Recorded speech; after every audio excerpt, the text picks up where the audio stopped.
Good evening, Larry. Evening, Phil. Can I get you a beer? You sure you want to be drinking beer? Oh, I took an Uber, so no problems. I was not thinking you would drink and drive. I was thinking of a different problem. Oh? What's that? It is a problem of function follows form. Wait, isn't it the other way around? I have always heard it said that form follows function. Yes, well in the case of something being designed, then yes, the form is usually comes after the function or use is known. Right. But we are not talking about something designed, at least not in an architecture sort of way. Instead this is biology, so we presume random chance. In that way it is function follows form. I still don't follow Phil. In biology, various natural processes interact with random chance to make small changes. Sometimes the changes are better, sometimes they are worse, many times they are simply indifferent.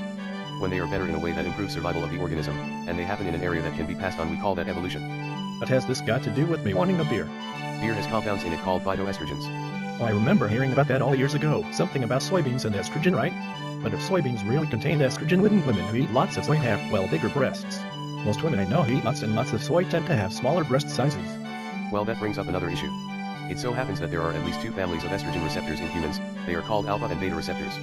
Okay, and? Well, to keep things very simple, let's say that alpha receptors tend to increase things by stimulating cell growth and beta receptors tend to put the brakes on proliferation of cell growth. With me? So let me guess, these phytoestrogens you are talking about and so interact with the beta receptors then. You got it, at least close enough. Turns out they interact with both, and different estrogenic molecules have differing affinities for the different receptors. Genistin, the major one in soybeans, is 30 times more active with respect to beta receptors than alpha receptors. So are you telling me that? No, to have the effect you are thinking about, women would have to eat massive amounts of soybeans and even more if it were in tofu, which is fermented. But, that brings me back to beer. Wait, I was getting worried. Well, you should be worried. As it happens, there is a phytoestrogen in hops, and so in beer, called Nawmal, which is pretty common. Okay, I got this. No, the source of all knowledge says that this Nawmal has, and I quote, limited estrogenic activity.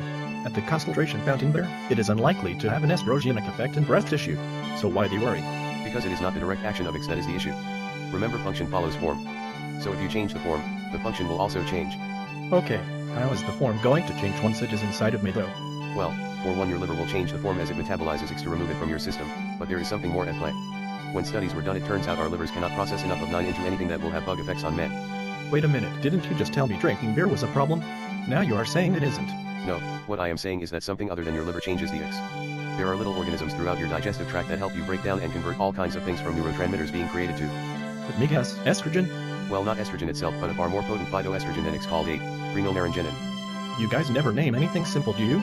Okay, call it 8PN. Well, it turns out the bacteria in your gut are about 100 times more efficient than your liver at converting X into 8PN. That's low. The phytoestrogens mostly affect the beta cells, right?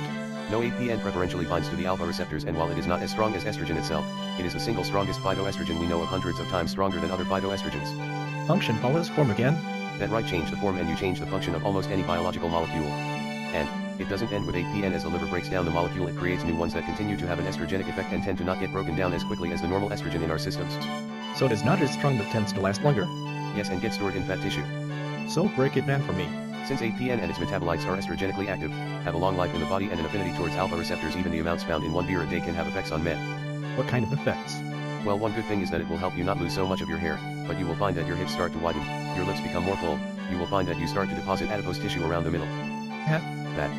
You will start to get fatter around the middle. And remember, I mentioned that 8PN and its buddies are more soluble in fat tissue, so the effect becomes multiplicative. Let's not even go into changes that happen in the brain. Wait, I remember in biology they told us that there is a barrier between the brain and the blood to stop things from crossing over. Well, then think of estrogen as the John Edward of molecules then. It can cross over. Not only can it cross over, but it doesn't need any help to do so. It simply diffuses across the blood-brain barrier until both sides have an equal concentration, and that will start to change the way your brain is organized so that it too becomes more feminine. Now if that is what you are looking for, then by all means have that beer. You did say that this X and 8PN are in hops, right? It is not in the alcohol itself? After all, doesn't alcohol cause liver damage, and you said the liver processes estrogen? No, people used to think that way until someone did a study that showed the feminization occurred in male beer drinkers before liver failure was detectable, and that estrogen clearance was unaffected by early stages of liver failure. What? Because after you telling me that beer drink men have been drinking for thousands of years, and just because symbol of manliness actually makes me more ladylike, I need a drink. But if it is just hops, that means I can drink anything else, right? No, it is not just hops. Estrogenic compounds are all around us, but yes, beer containing hops is very common and potent enough to make changes. What were you thinking of ordering if you can't have your manly beer? Apple-tinite. At least it will not make you more like a woman, unless that is what you want, and if so, I can recommend a good endocrinologist and plastic surgeon. As for the rest of you beer drinkers, as your form is changed, what will your new function be?